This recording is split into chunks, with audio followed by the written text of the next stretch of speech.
adalah partai karena cinta tanah air.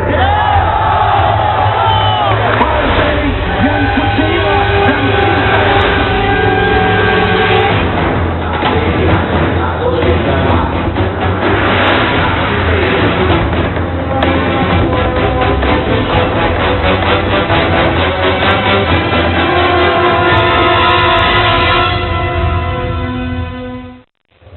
Ya, jadi apa artinya sebenarnya Mas Arief, teman-teman ini berbeda gitu di PDIP reaksinya? Ada yang keras, ada yang kemudian santai. Apa ada strategi tertentu untuk melakukan seperti ini?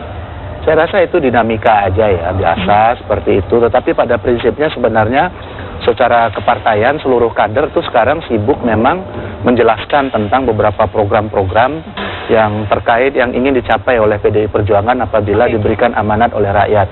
Indonesia hebat, misalnya. Bagaimana sih mencapai untuk Indonesia hebat itu? Ya, kan itu yang sebenarnya yang sekarang kita sibuk menjelaskan itu dalam kerangka pileg itu. Jadi tidak dianggap serius ya, gitu ya? Di lapangan, di masyarakat yang misalnya yang kami temui di lapangan selalu menanyakan tentang tuh Pak, bagaimana cara kita mencapai Indonesia hebat? Bagaimana cara kita misalnya agar infrastruktur misalnya di desa-desa ini bisa bagus, sekolah sampai dengan SMA itu bisa bebas pungutan seperti di Jakarta misalnya kan, seperti kok di Jakarta bisa, kok di tempat kami nggak bisa. Kesehatan juga seperti itu, kok di Jakarta bisa, di tempat kami nggak bisa. Bagaimana caranya? Saya bilang ya itu ciri Indonesia hebat. Tapi itu ya seperti ciri itu kan berarti bagaimana kita punya gaya tersendiri, karakter tersendiri untuk menghadapi masalah. PDI bukan kali ini saja disindir oleh saat ini mungkin Bang Fadlizon ya dari Gerindra. Tapi kan kemarin juga ada dari PKS ya, Bang Fahri Hamzah yang menyebutkan 13 poin. Berikut dengan data lengkap apa saja yang dikritik atau dikritisi dari kepemimpinan Ibu Mega terdahulu. Tapi kita juga undang nih pemirsa, Mas Arief sebelum dijawab di 0213926429 untuk berinteraksi dengan kita. Sekali lagi di 0213926429. Dilanjut Mas Arief soal tadi, pasti counter attack ini nggak terjadi 1-2 hari, mungkin akan panjang. Ya biasanya ya sih menjelang 9 April kan seluruh partai politik pasti ingin menunjukkan performa yang terbaik ya bagi masyarakat, ingin ikut di dalam pemerintahan, maksud saya ingin menang dalam pemilu. Jadi masalah campaign baik yang positif maupun yang negatif itu pasti muncul lah. Jadi kita melihat itu sebagai sebuah dinamika, kita tanggapi dengan baik saja. Tetapi yang paling penting begini menurut pandangan saya, persoalan kita sebagai sebuah bangsa pada saat ini adalah banyak sekali PR yang harus kita selesaikan. Ya kalau kita berbicara mengenai daya saing aja ya, daya saing kita ini adalah nomor 5 rendah di ASEAN ya, dibandingkan dengan Singapura, Malaysia, Thailand, dengan Brunei pun kita kalah gitu. Lebih di situ fokus dari ya kita fokus kita ke sana ke depan menurut kita saya. Sapa langsung Wakil Ketua Umum Partai Gerindra, ini ada Bang Fadlizon. Selamat malam Bang Fadli. Selamat malam Mbak. Ya, sudah ada rekan-rekan di sini di Wisma Nusantara, Bang Fadli, yang juga mengomentari bagaimana karya-karya seni Anda tadi yang kita sudah perlihatkan. Bang Fadli masih ada puisi yang baru mungkin yang lebih jelas, Bung Fadli. Puisinya ada nama, ada siapa? Tadi ya puisi itu kan lahir dari satu inspirasi. Ya. Ya, jadi satu inspirasi yang kita tidak bisa rekayasa gitu ya. Dan ini adalah satu cara untuk bertutur rasa, berdialog rasa. Dan saya kira saya menulis itu juga bukan satu perencanaan. Tetapi saya tulis hanya dengan waktu 5 menit gitu ya. Ya mengalir begitu saja. Dan kalau misalnya ini dalam konteks politik menjadi satu bagian dari komunikasi politik, ya mungkin ini salah satu komunikasi politik yang cukup berbudaya daripada orang saling mencaci maki gitu ya. Nah Bang Fadli, ini kan capres dari Gerindra kan Prabowo Subianto kan juga mengatakan jangan pilih capres boneka. Ini diartikannya apa oleh Gerindra, Bang Fadli? Oh ya, saya kira himbauan dari Pak Prabowo itu jangan pilih capres Gerindra itu sangat relevan ya. Kita tentu tidak ingin capres itu adalah boneka asing. Ini semangat sama dengan Bung Karno dulu, anti nekolim gitu ya. Bahkan kalau Bung Karno melakukan rally itu luar biasa. Bahkan mungkin terlalu keras ya. Seperti Amerika kita setrika, Inggris kita linggis gitu. Jadi kalau Pak Prabowo ini belum seberapa gitu ya. Dan saya kira semangat dari yang disampaikan oleh Pak Prabowo, kita ingin membangkitkan Indonesia ini kembali punya kebanggaan gitu ya di mata internasional. Masa kita oleh tetangga-tetangga kita ini tidak dihargai. Oleh Singapura di cancel kemarin tentara kita untuk lihat air show ya. Ya. Prof. Oleh Malaysia ini juga menanggapi komentar dari Anda, Bang Fadli, silakan. Ya. Selamat malam Bung Fadli. Selamat malam Prof. Cita. Jangan pilih capres boneka, kata Pak Prabowo Ya. kan. Pertanyaan saya, apakah di mata petinggi Gerindra pada saat ini memang ada capres boneka, Bung Fadli? Ya, bisa saja ada. Kalau misalnya capres itu bukan atas satu platform dirinya sendiri, tetapi misalnya dia sebenarnya hanya menjadi wayang yang dikendalikan oleh dalang dari mana-mana, kan bisa saja. Kita tidak berbicara nama-nama dulu ya. Gitu. Bisa Tetapi saja, berarti sangat belum mungkin. ada begitu maksudnya? Bisa saja ada atau sudah Kalau ada? sekarang ini kan belum ada capres sebetulnya. Karena capres itu nanti baru ditetapkan setelah KPU menetapkan. Sekarang ini baru bakal capres. Oke, Gitu. oke. Jadi belum ada bakal capres yang bisa jadi capres boneka gitu. Iya, jangan sampai. Jadi saya kira apa yang disampaikan oleh Pak Prabowo itu sangat sejalan dengan cara berpikir Bung Karno juga dulu gitu. Oke. Tadi yang Amerika kita Serikat Inggris Linggis. Tapi Ya, kan kita maksudnya ingat setelah Bung Karno mengatakan itu kan tidak lama kan dikatakan juga bahwa Amerika dan Inggris adalah teman kita. Itu tidak ada bukti sejarah yang seperti itu, saya ingat. Nah, Bu Siti bisa tambahkan soal bagaimana nih kemudian ketika dikatakan Gerindra khawatir ada bakal calon presiden yang menjadi capres boneka. Kita lagi mau ngomong boneka-boneka nih Bu, itu kan perempuan. Perempuan suka boneka biasanya. Jangan jauh-jauh. Gimana Bu Siti? Iya, saya pikir yang menentukan memberikan prasyarat ya, siapa-siapa yang memang layak jadi presiden itu sebetulnya rakyat. Karena memang sebetulnya ya melalui konstitusi itu partai diberikan otoritas untuk memilih capres dan cawapres. Betul. Partai politik. Partai politik. Tapi itu menjadi cek kosong gitu ya. Ketika tidak diberikan satu prasyarat yang eksplisit ya oleh konstitusi, hanya ini diberikan begitu saja utuh gitu ya. Oke, silakan partai kamu memilih capres dan cawapres. Saatnya sekarang ini karena pemilu yang keempat kali, Betul. saatnya saat ini kita harus memberikan parameter. Ya. Tidak hanya capres dari PDIP, semua termasuk dari Gerindra, dari Golkar, dari siapapun nanti partai yang mencalonkan, itu rakyat berkewajiban untuk memberikan masukan-masukan parameter ini loh. Itu yang saya istilahkan kita impeach dalam pendaftaran itu kalau memang ada capres cawapres yang tidak masuk atau tidak lulus parameter itu. Jadi antara lain kalau dia melanggar hukum gitu ya, melanggar etika norma dan itu akan menjadi katakan nanti itu presiden buruk. Oke. Dan juga pelanggaran HAM dan sebagainya itu. Nah, jadi semuanya itu akan kita buka. Prof Hamdi bisa dikatakan tidak sifat kemudian kekhawatiran ini itu terasa di pemilu 2014. Kekhawatiran tadi ada bakal capres boneka. Oh iya, enggak secara teori politik, istilah ada capres boneka, atau juga ada yang mengatakan ini capres ini adalah wayang dari dalang tertentu. Saya tidak terlalu percaya teori itu. Politik itu selalu adalah hasil sebuah pergulatan yang keras di antara aktor-aktor politik yang keras juga.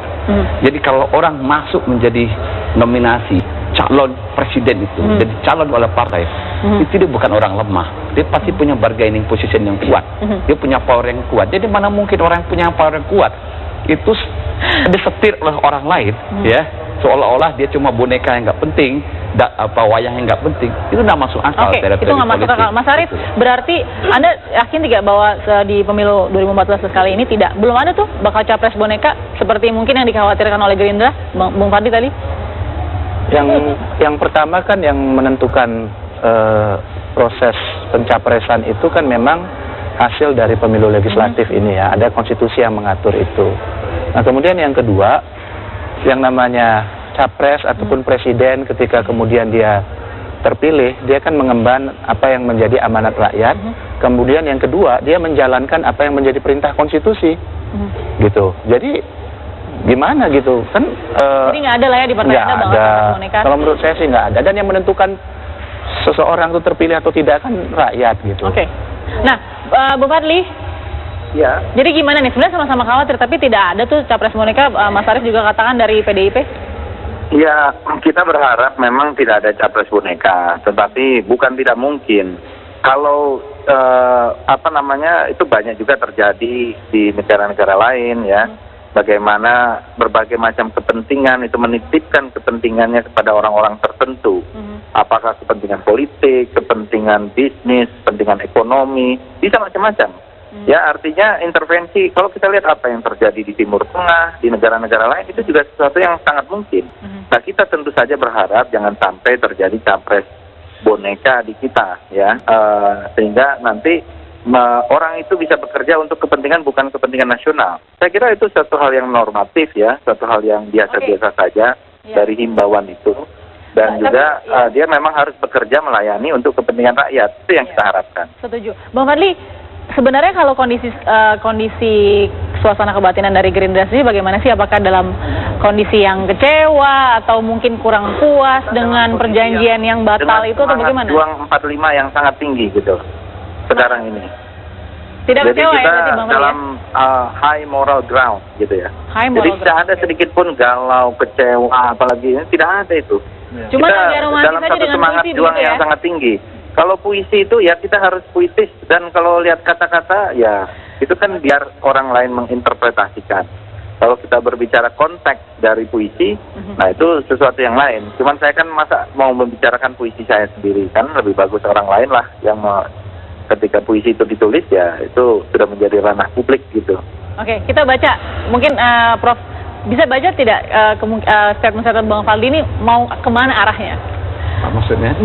Bisa dipetakan tidak mau kemana sebenarnya arah Bang Fadli ini membawa statement-statementnya? Saya nggak tahu juga. Soal kekhawatirannya bakal capres boneka, kemudian tadi itu normatif lah. Jadi saya juga setuju. Aman ya, jadi jawabannya aman. Maksud saya bahwa kita perlu pemerintahan yang kuat, kita perlu presiden yang kuat, yang tidak mudah diombang-ambingin oleh macam-macam kepentingan selain hanya kepentingan nasional. It's okay, memang itu kita cari, gitu ya. Tapi maksud saya tidak terlalu percaya dengan sebuah tuduhan sifatnya peoratif, gitu ya, mendowngrade orang bahwa sekarang ada orang misalnya dicalonkan oleh partai politik dan itu sudah melewati sebuah pergulatan yang keras dalam partai politik, itu seorang mengatakan orang ini sebenarnya orang lemah. Yang mana mungkin dia orang lemah? Nah, tadi maksudnya boneka itu lemah, atau yang tadi disebut wayang itu orang yang lemah, begitu kan? Nah, mungkin dia aktor politik, dia pasti punya bargaining power yang juga besar. Kalau enggak mungkin dia dicalonkan, begitu kan? Betul. Ya, jadi tadi Pak Fadli mengatakan yang saya maksud boneka itu kata dia kan. Seperti juga semangat Bung Karno dulu. Kita jadi bangsa juga hanya disetir oleh kepentingan-kepentingan asing, kepentingan selain kepentingan nasional. Itu bagus lah. Semua orang pasti setuju, benar nggak Mas? Ya. Tapi kita lihat juga ini ada di layar kaca Anda sebentar lagi pemirsa. Ini ada juga judulnya Rempong ya. Ini dibahas oleh Fahmi Al-Habsyi ya. Mas Arief ya, oke.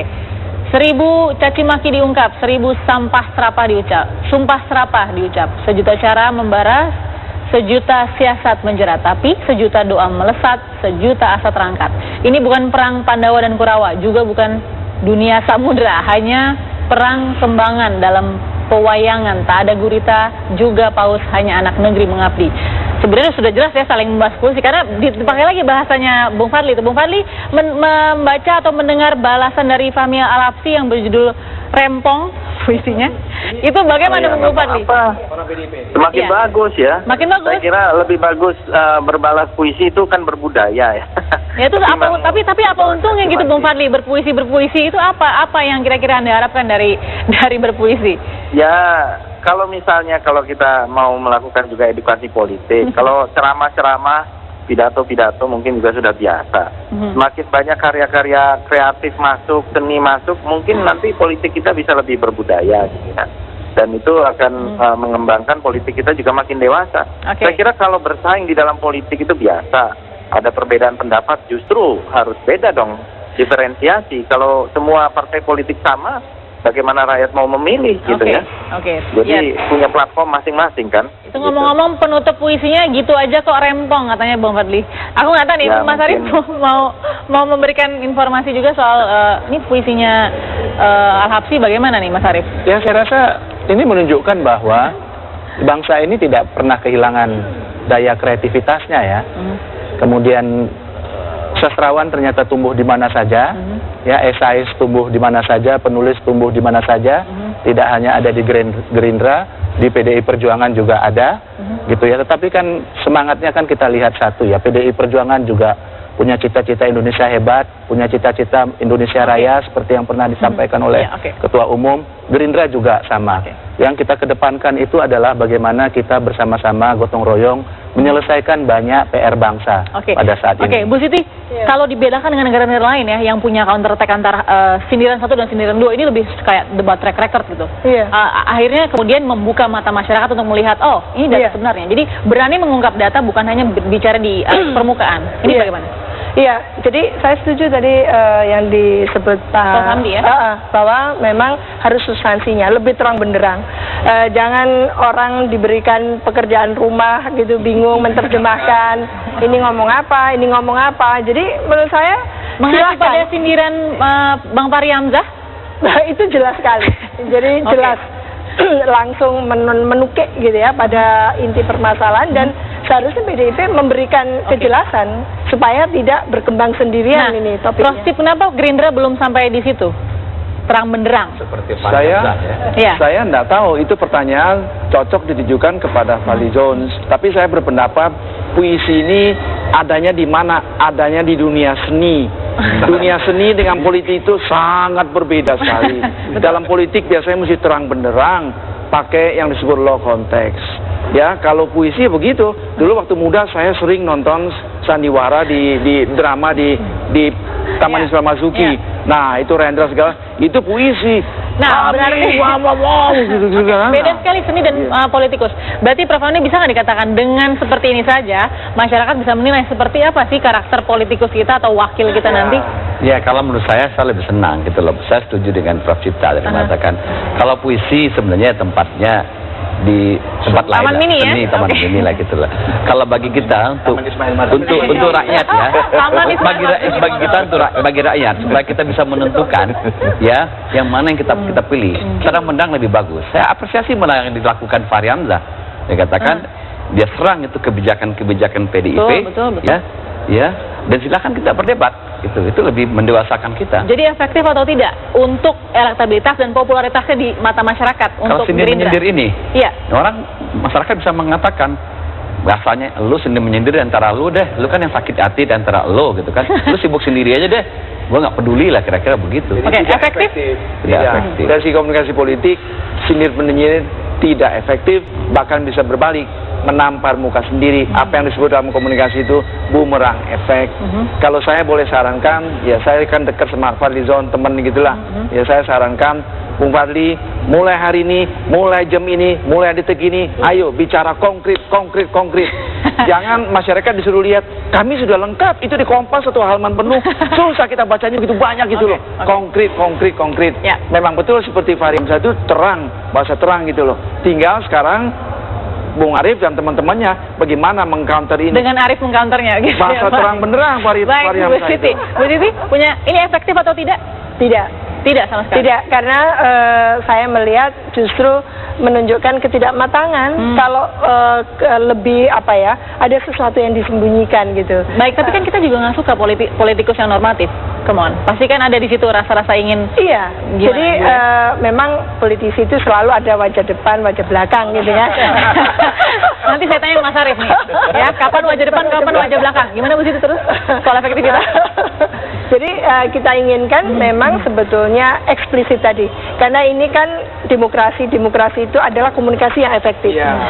Siapa yang bisa mendominasi atau memerankan dengan sangat bagus ya komunikasinya, tegas dan sebagainya, itulah orang yang bisa amanah. Kita percaya. Tapi kok udah melipir, ini politik melipir gitu ya. Kan Bu, saya ingin ke Bang Fadly, tidak efektif Bang untuk Gerindra juga. Saya dengan segala hormat agak berbeda pendapat dengan bapak-bapak dan ibu pengamat ya. Saya kira seni budaya itu lebih tinggi dari politik ya. Jadi politik itu harus menjadi subordinasi dari budaya kita. Dan seringkali kalau politik itu memecah belah, kadang-kadang seni itu menyatukan. Saya kira selera seni itu pada banyak politisi, baik di negara-negara maju dari zaman dulu sampai sekarang, itu akan menunjukkan bagaimana politik itu menjadi matang. Termasuk Bung Karno, juga seorang yang sangat punya cita rasa seni yang tinggi. apalagi dari dulu juga ada yang pemain biola seperti Muhammad Natsir, ada. Ini justru keseringan politisi kita sekarang karena tidak kurang rasa cinta atau cita kepada cita rasa seninya. Jadi kalau menurut saya kalau kita berekspresi, kalau kita berdebat lain lagi. Kalau ada misalnya forum untuk melakukan perdebatan itu dengan senang hati. Betul. Siapkan saja forum perdebatan tentang satu ini kan selalu biasa. Nah itu baru kita bicara terang benderang. Tapi kalau karya seni itu berbeda lain dengan. Sebentar, Bang Fadli, sebelum saya ke Mas Arief soal efektif atau tidak dan bagaimana. Berarti Anda sempat mengatakan seni mungkin menyatukan, ini maksudnya apa? Mau bersatu lagi atau bagaimana maksudnya, Bang Fadli? Bukan, pada biasanya juga seni itu ya karena seni itu lebih tinggi dari politik. Ini menurut pendapat pribadi saya. Ya, Mas Arief? Karena gitu. Mas Arief, silakan. Soal apa nih? Soal tadi 3 orang, Mas Arief dia bingung tadi karena saya tanyakan, benar nggak tadi soal kata Bu Siti? Ini politisi ini memang normatif kalau soal begini, aman-aman saja mainnya. Ya dalam kehidupan politik kita gitu ya, kita kan beda ya, kita ini budayanya budaya timur ya, bukan budaya barat, kita santun. Di PDI Perjuangan juga kami diajarkan misalnya. PDI Perjuangan juga kita misalnya diajarkan walaupun berkompetisi di antara teman, misalnya tetapi harus saling memuliakan, tidak boleh saling menjelekkan karena pada akhirnya nanti ini akan membuat masyarakat terpecah belah padahal negara kita ini namanya Negara Kesatuan Republik Indonesia gitu.